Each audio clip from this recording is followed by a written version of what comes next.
2025 দৈনিক করতোয়া সংবাদপত্রে উল্লেখযোগ্য সংবাদ প্রকাশ পাচ্ছে। সারা দেশে চলে গণগ্রেফতার, ফিরে দেখা 2024-25 জুলাই। যুক্তরাষ্ট্রের সঙ্গে বাণিজ্য মন্ত্রণালয়ের আলোচনা 19 জুলাই এবং পরিচয় না দিয়ে কাউকে গ্রেফতার করা যাবে না এবং 15 বছরে আওয়ামী লীগ সন্ত্রাসী নিষিদ্ধ তালিকা তৈরির নির্দেশ। আন্দোলন করলে সরকারি কর্মচারীদের বাধ্যতামূলক অবসর, অধ্যাদেশ জারি।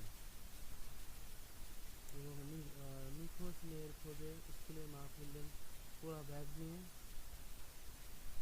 এবং আরও 2 শিক্ষার্থীর মৃত্যু, বিবৃতি দিয়ে হতাহতের সংখ্যা জানালো মাইলস্টোন। এখন নিখোঁজ 3 শিক্ষার্থী, 2 অভিভাবক।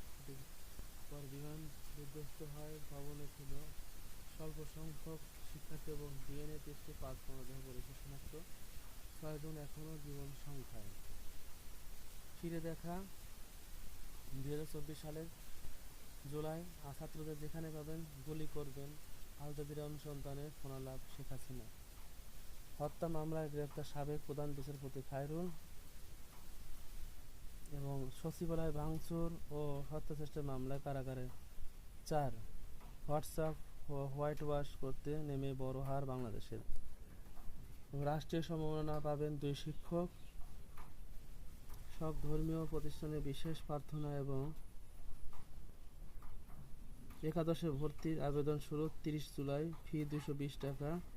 রুশ যাত্রীবাহী বিমান বিধ্বস্ত, সব আরোহী নিহত। এই ছিল উল্লেখযোগ্য সংবাদ শিরোনাম। ধন্যবাদ।